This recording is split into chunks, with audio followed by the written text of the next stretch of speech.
I also feel that it's better when people find out about you than when you tell them.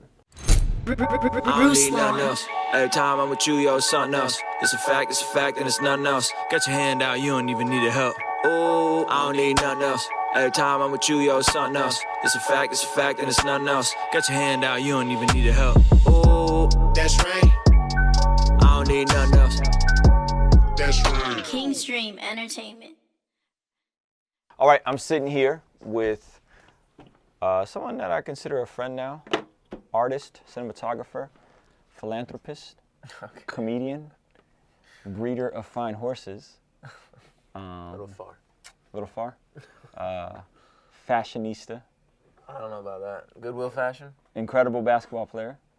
Decent. Nic D, ladies and gentlemen. Thank you for being here, bro. No doubt. What brings you to California? You do. I do.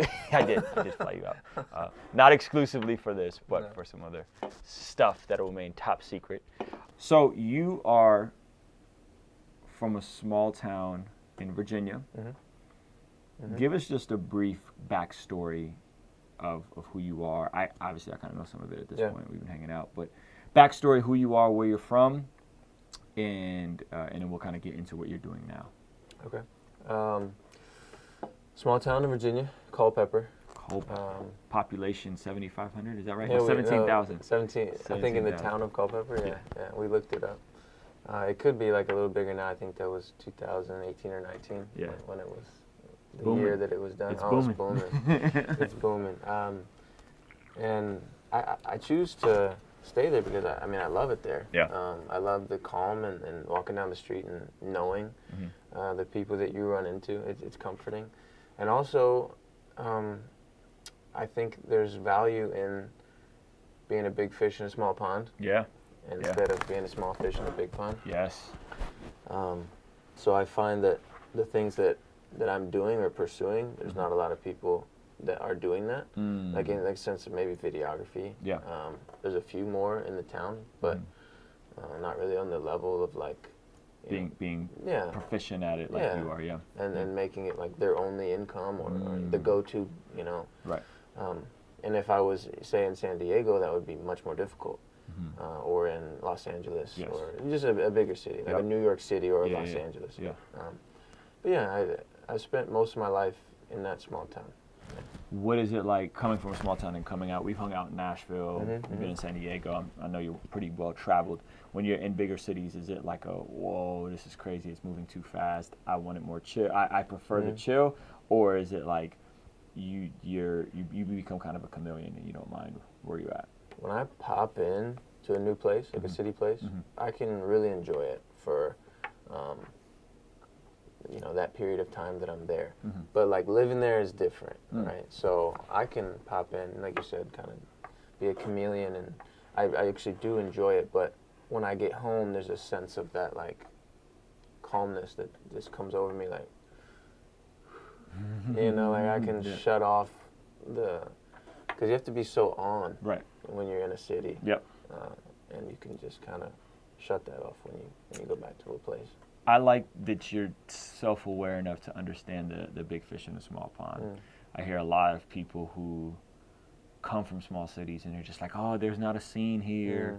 There's nothing going on. And I'm always like, bro, build your own thing. Yeah. You know what I'm saying? Build your own thing. Build your own relationships. Throw your own open mics. Throw your own events. There might be kids in the city who are on their computer recording stuff, putting it on SoundCloud. You don't even know because you're not even making an effort. So I like that. I think there's a lot of examples of guys like a friend of mine named JB is from OKC, which is it's not as small as Culpeper, but it's a smaller city. And I mean, JB is just kind of became the man. He co-owns a venue. He co-owns a burger joint. And he teaches at the local college as a rap artist, right? And so he does very well. It's big fish, small city.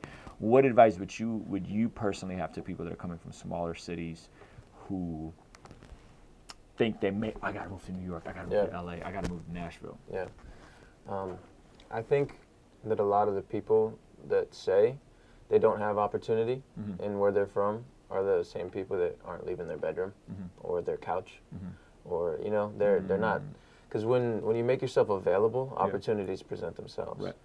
So I spend a lot of time in my town spending time in the community, at events or on the street, or buying little things from local business owners, and just creating a relationship, supporting those people, so that when they found out what I did, they supported me just based off of knowing who I was and respecting the things that I had already been doing. But I also feel that it's better when people find out about you than when you tell them.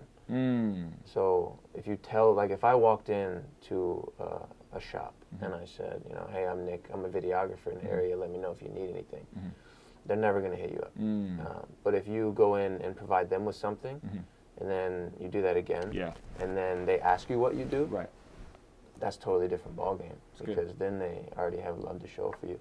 But a buddy of mine, Bailey Hayes, he wanted to move to LA to chase the music. And I told him, I said, there is one Bailey Hayes in Culpeper, Virginia, and there is 2,500 in LA. Like, I would take the odds of, that's a fact. of Culpeper. Yeah, that's so good. I think you're dropping some big gems right now. So what did your buddy did you end up moving to LA? No, he stayed. He stayed. Yeah. Good for him. Shout out to you, Bailey Hayes. I think that is something. Okay, not only did he stay, he's full-time gigging right now. Really? Wow. I think there's something in that, man, and I see so many kids that are like, up and moving into New York, LA, being more financially irresponsible. Then you get there and you kind of get sucked into the subculture of it all. There's the hustle and bustle of New York. There's the vanity of LA and the entertainment thing. But you're now showing that someone can be an amazing, proficient artist, have an impact on people, and do it all out of a small town because of social media and technology. Oh, yeah. How did you get into? Because people may not know. You've done a lot of interesting things. We can't get into all of it, but you're a cinematographer, photographer by trade. That's your thing. Right. How did you get into that, the creative side, like all the different creative stuff, but specifically how did that take off for you? In high school, I had a camera in my hand. I was filming YouTube videos. A lot of what I was filming then was athletic stuff, just jumping off of, I was talking to you earlier, backflipping off houses or jumping over cars, stuff like that. I just love doing that. So and then in that came the editing of the video, and then uploading it to the YouTube, and just content creation from that. And I decided I liked it. I always knew I wanted to work for myself, and mostly to have a flexible lifestyle. I wasn't too picky on the route, that as long as it was something on the creative side, taking ideas and making them something tangible, and then just to be able to have a flexible life. So it wasn't about the money for you, it was more about flexible life. Okay. Always. But you do have to make a living. So when I started, I would do, and I did a lot of free work. People underestimate the value of free work. Let's say, I was telling Marcus this. Let's say, he wants to start something, and somebody else wants to start something, and this guy went to college, got a degree, thinks he's worth X amount of dollars, and here's Marcus, who just wants to do it because he wants to learn and grow and do something that he enjoys. This dude has inquiries, and he's pricing himself at $500 a job. People can't afford it. He's not doing it. Marcus takes the job for free, for a portfolio, for $50. Gets a review, and then gets word of mouth to 3 people at least. People are going to watch that video. Who filmed that? Marcus. Now Marcus's name is in 3 people's ears. One of them does it as well, hires him for something. So he's got now word of mouth from 20 different people. Already has 2 jobs in portfolio, and now has reviews and can justify his price on this guy just because he has a degree, or because he's better. Not getting any work, no reviews, no anything. I've been up for a minute, now I'm down for it. I've been good with the team, never bad for it.